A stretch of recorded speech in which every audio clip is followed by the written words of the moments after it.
and welcome to LawWiser. Today we're going to discuss a very interesting topic, which is the beginner's guide to fundraising. So how can founders choose what's the best option for them? How can they evaluate all the options and different parameters? And to discuss this, we have with us a very special guest, that is Rohini Nair, who is partner at ANB Legal. Hi Rohini, very warm welcome to LawWiser. Hi, Lavanya. Very good morning.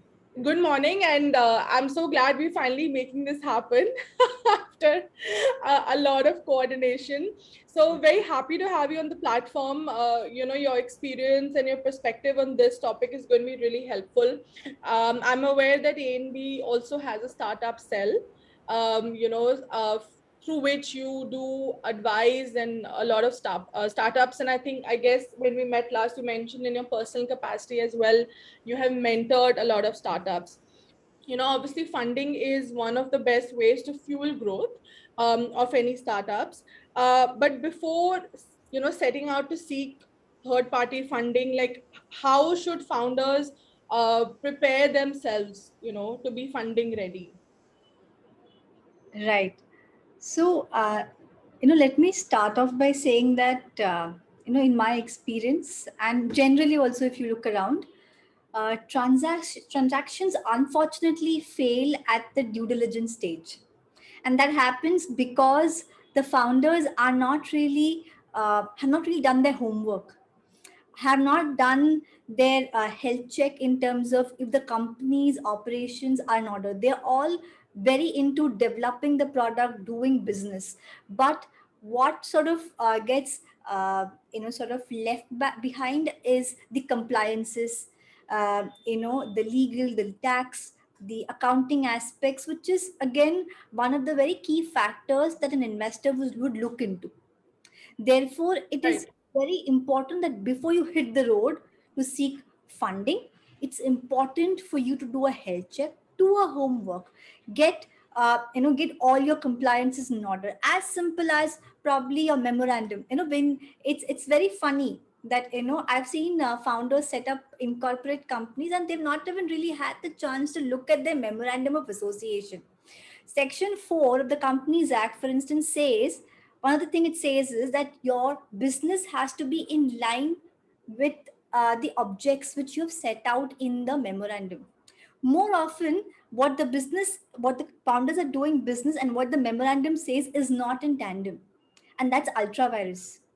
As simple as that. Therefore, it's important for the founders to sort of check their statutory compliances under Companies Act, whether that's in order. When I say statutory compliances, I'm not just saying check your memorandum and articles of association. See if your minutes registers are all maintained. See if all the compliances, for instance, all the ROC filings to be done are done or not. See if, look if your board minutes, EGM, general meeting minutes are all in place, because all this will anyway come in when your investors doing a diligence.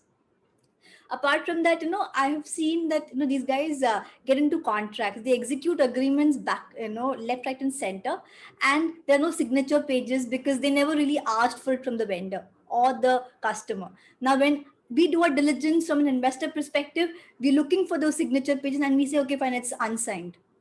That's a hurdle, that's a red flag that we'll point out. Then diligence gets delayed, there are other aspects to it, then the investor doesn't seem interested, and the transaction unfortunately falls through.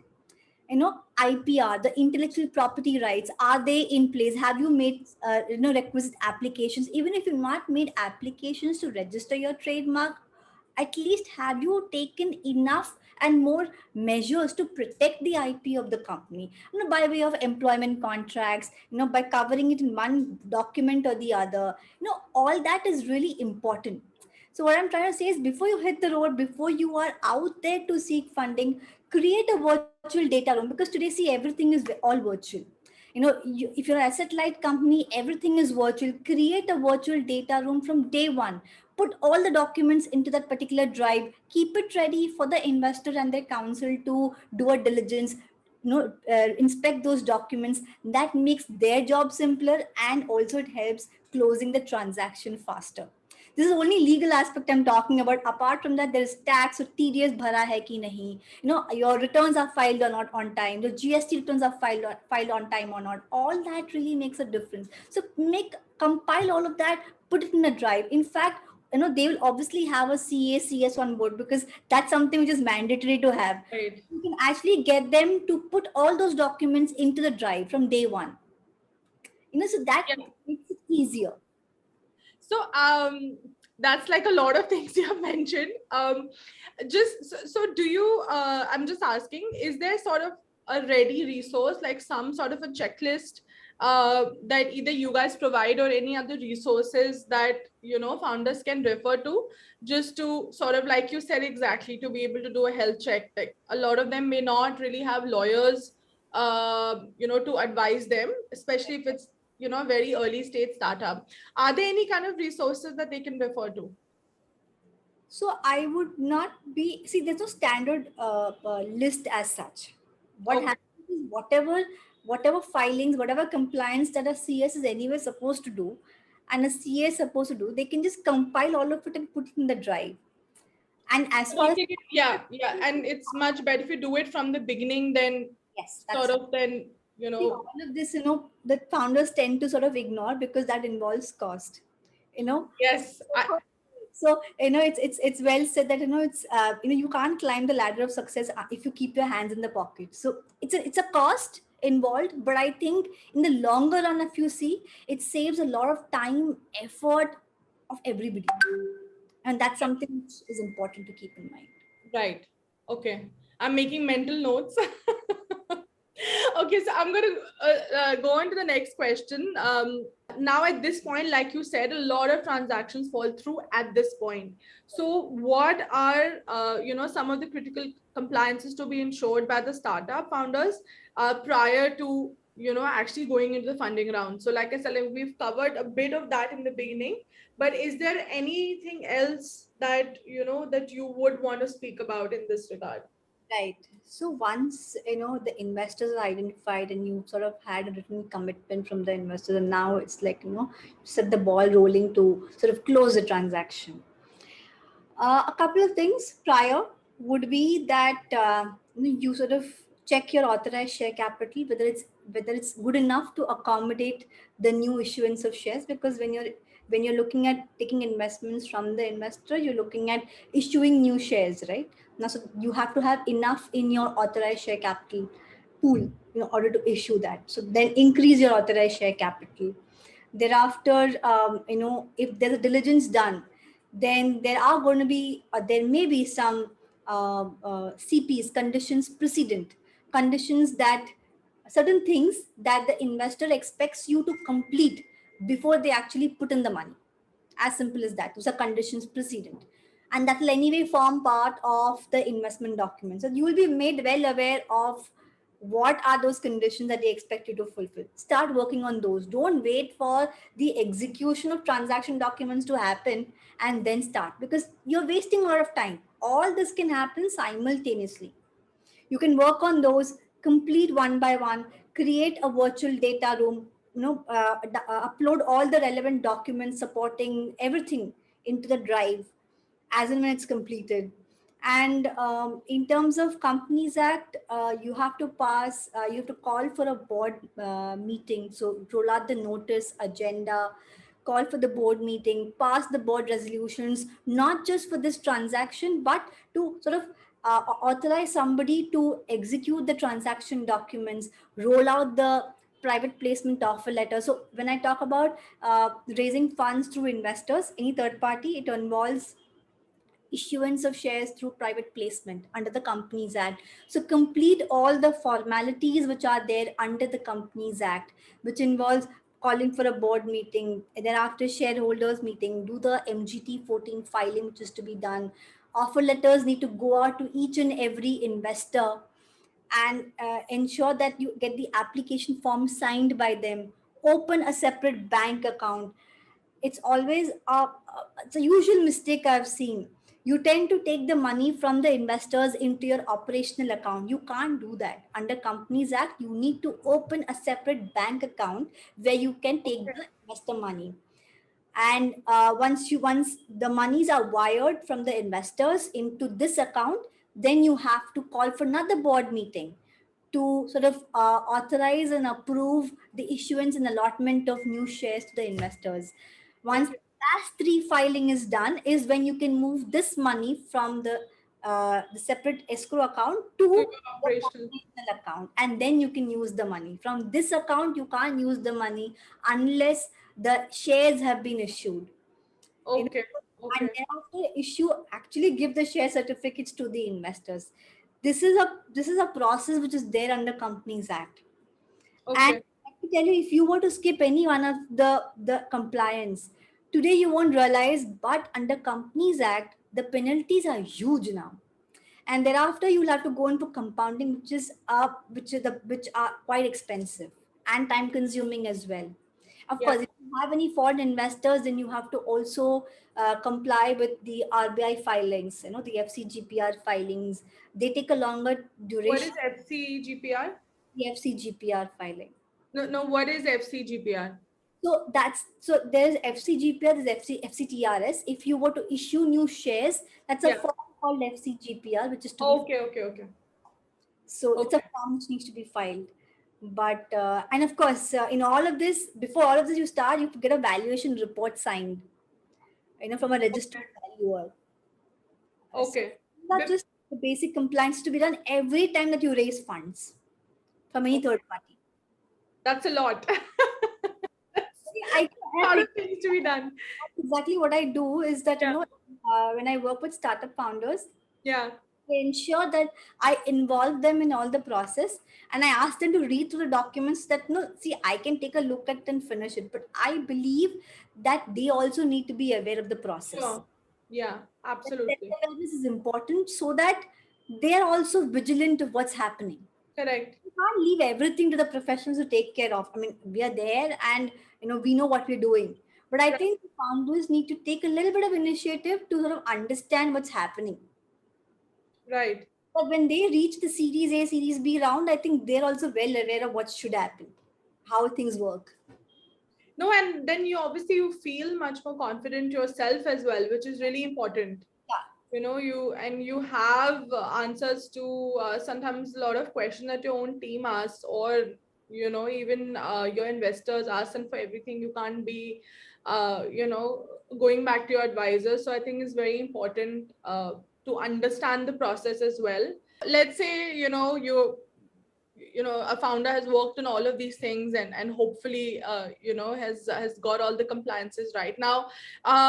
Principally there are two options that one would have for funding, obviously equity or debt. It can also be a combination of both, and obviously it depends on what stage of the business you're in. um, if you could help us understand, because I want this video to be, like I said, it's a beginner's guide. So actually explain what is equity, what is debt, and then what are the key parameters basis which founders can evaluate, that what is the best option for them at that point in time. right. So let me first walk you through. So equity versus debt, I think, I will leave it aside. Let me walk you through what are the, key essential parameters to keep in mind, and also the various ways in which that they could probably raise funds. Okay. So, like you rightly said, money is like the bloodline of any business, and you need it. Either you self fund your business, or you go out and seek funding. Now, the way I always tell startups is, as much as possible, if you can remain bootstrapped for a little longer, and and get your business up and running, great. So it could either mean that you are putting your own money, or taking your friends and family money and putting in, your friends and family, you can put in money. But that, because at a very early stage, you and I both know that getting traction is slightly difficult. So getting investors to sort of be interested in putting in money is a little tedious and time consuming. Right. To reduce that, and also to reduce the time and the formalities, the compliances involved, what they can probably do is put in their own money. So bootstrapping is one option under section 62(1). They can probably, under Companies Act, they can probably self fund by doing a rights issue. If not that, or if you've already done that, then the next could be to sort of go in for crowdfunding. Crowdfunding is again an option which is available, whereby there are these crowdfunding funding platforms where you can put in the description of your business, set in your projections, let people know where you are, what you want to be, your business plans, your plans to make profits, what kind of money are you looking at, the quantum, and all of that. These are basically contributions, donations, whatever you call it. And whenever the company does well, if at all, then you get your money back. And that's again an option. But idea being that it's just a contribution to the company by to the crowdfunding platforms. Let me tell you, crowdfunding is not really permitted in India, so you can't do that. But these are crowdfunding against which there's no security which is given to the investors. Thereafter, you can probably look at VCs, the venture capital So fund. I'm gonna, if sorry, I want to just so actually I'm familiar with crowdfunding in the non-profit space because I've worked in non-profit and I've run quite a few crowdfunding campaigns. From this perspective, are there any platforms that you can mention, or I mean, how does one find Yeah, out about? so there are platforms. In fact, uh, there are a lot more platforms coming up. For instance, if I recall, Tyke is one of them. If I Okay, and we're helping set up another one who's in a similar space, and they'll be up and running soon. So there okay, are a few of them where there are platforms where you can raise funds, and these are not securities which are offered. It's quite interesting a concept, but it's still evolving in India. So in the non in the profitable space, it's still evolving. But like you said, the yeah, non-profitable anyway, that's been there for yeah, yeah, yeah, yeah, Milap and all of those. yeah, correct. Yeah. Okay, okay. So sorry, you were saying the third option is Venture VC. capital funds, those are like institutional funds you approach, and there's a long drawn process of term sheet followed by diligence, followed by investment documents, so on and so forth. But yeah, it's a time consuming process, but then it's important for one to identify the right set of investors too. So it really depends on what stage you are at and what kind of funding you're looking at. If the whole idea is to get, like, you just want working capital ke liye paisa, then then raising funds through venture capital funds don't doesn't really make sense. Then you can just arrange funds from your friends and family, and pump it into the company. The next is sort of angel funding. So you have these HNIs, angel investors, who may be inclined to putting in money. Again, there the time involved is much lesser than any venture capital funds investing. But the time frame is less. But then again, you get good money out of angel investors also.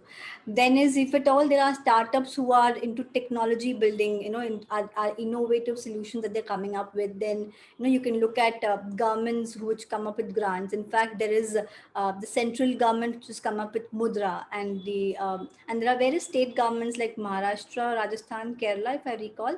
They have their own schemes that they come up with for startups. People can look at that as well as an option to raise funds.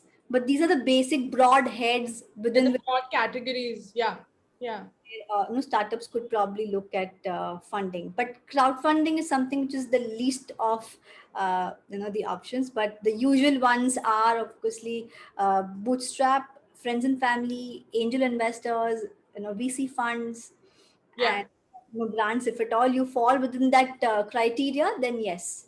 You see, this equity versus debt funding is always a question. I think founders usually tend to sort of get stuck there, whether should I go in for equity or debt, which is better.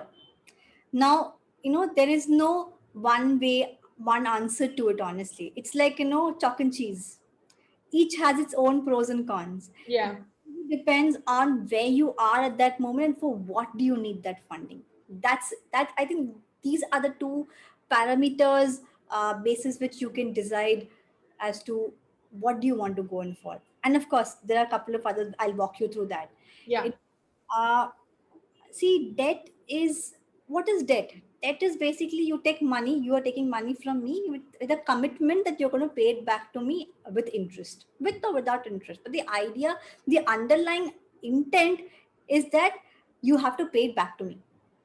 As against equity, you don't have to pay it back to me, within a particular period. But yes, there are contractual commitments under the agreement whereby we agree, okay, fine, no, you're going to give me an exit from the company. The reason being that equity financing is nothing but you're taking you're taking money from me against shares that you're issuing me of the company. So it's money against shares. While in debt, it's you're taking debt from me with an assurance to pay it back to me. Okay.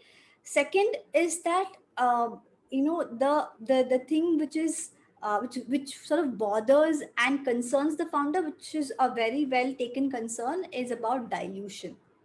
Against debt, you're not diluting yourself in the company, you're not diluting your stake in the company, your ownership remains intact. As against in equity, you dilute yourself, you sort of compromise on your stake in the company. And if you're okay with that, I mean, that's a conscious call that one has to take as a founder. And you need to see whether the investor is sort of bringing just the money on the table or has something else more to offer. So that's important, because at some point in time, it's not just the money, but their involvement, their network, their contacts that probably they can bring on the table, which would benefit the startup and the founders. That's important, I feel, today. It's not just about the money. I mean, that's what I feel. But so control is sort of compromised, if I can say, in equity financing. But again, that's a conscious call that one takes. Other than that, in my experience, if, like I said earlier, if the reason why you're raising money is only to sort of get a working capital, into the company, and to sort of have less burnout, and this is all, of course, this is big. This is when your company is sort of up and running, and it's generating revenue. Right. Only then it's possible. If that's the case and if you need working capital, then I think debt is a better option to go to. As against if you were a company which was into tech building, innovations, building a product, and then you have to go through a prototype and all those stages, Yeah. then I think equity financing is a better way to look at. And I'll tell you why this control issue is there. I'm sure you're aware of the Ola Flipkart issues, right, in the past. Yeah. I Yeah. mean, where, Flipkart almost got bought out by Walmart, and one day we know that the founders have been asked to leave, or for whatever reason it may be. But the idea is that there the control was compromised. And I think after that, the founders have sort of become more aware of their are more conscious So about, conscious. Yeah. Yeah. yeah, diluting themselves. And I'll tell you, unfortunately, I've seen so many startups who sort of commit to a larger dilution at a very very early stage, and that's something which is very risky, and then that Yeah. is something you should avoid. But but yeah, I mean, that's how you should probably evaluate. You should gauge uh, the need for funds. What is it for? And what's the present situation in the market? I mean, that's how you would evaluate. Sometimes I think it's always also good to go for a combination of equity and debt.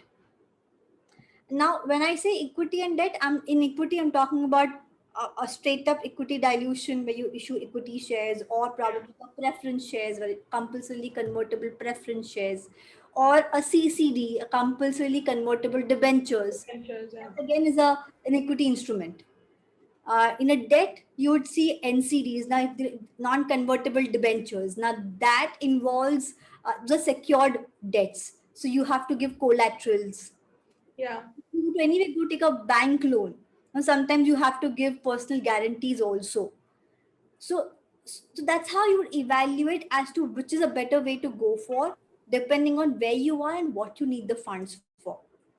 What is the personal guarantee or personal liability of the founder? So let's say in equity, in an equity fundraise, for example, obviously you said, obviously, it is money given to us in lieu of certain shares that we dilute, certain equity we dilute. What if a startup, fails, is not able to generate the kind of revenue projected? And I mean, in what happens in that case? And or for example, even in case of CCDs, which is convertible debentures again. So it's just like a question that what if a startup raises money and then is not able to deliver? What are the what happens then, and what is the responsibility on the founder themselves? Right. See, it's a very tricky question, no? So I'll tell you what. So, Uh, a founder's responsibility is not just to deliver. It's a little beyond that. There is a right that the investor has under the investment documents called the information right. Okay, okay, this right, in my view, is taken very lightly by the founders because you have to keep your investors appraised on what's happening. The, right, re- the reason is that when you have got good investors on board, they have a lot to sort of suggest and bring on the right, table. If you're not performing and if you think things are not going the right way, and even if it is going the right way, idea is that you keep your investors informed so that right, when you have discussions with them on a on a regular basis, you call for conference meetings, you sort of say, okay, fine, this was the business plan that I had put in place, this is yeah, where we are, we haven't really achieved those milestones, we're stuck here. I am very certain that if you have good investors on board, they will have a lot to sort of, sort of suggest and sort of, advise you on.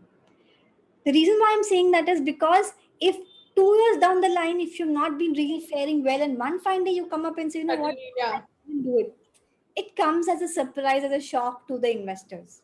So right, it is your moral obligation, if I can call it, as a founder, to keep your investors appraised on what's happening in the business. Okay, that's one. Two, of course, in the documents, unfortunately, there are a lot of provisions which are there, which the founder should be careful of. One is, of course, indemnities. See, in case the company doesn't fare well, generally there is no trigger for an event of default. But right, but there are other ways of triggering the event of default, or a cause whereby the investor can ask the founder to leave, or they can say, okay, fine, you've not given an exit. I'm sure you're aware that in an equity financing round, there's usually an exit period, a five right, to 7 year exit period, within which the company and the founders are supposed to give the investors an exit. And that's, let me tell you, is an obligation of the company and the founders.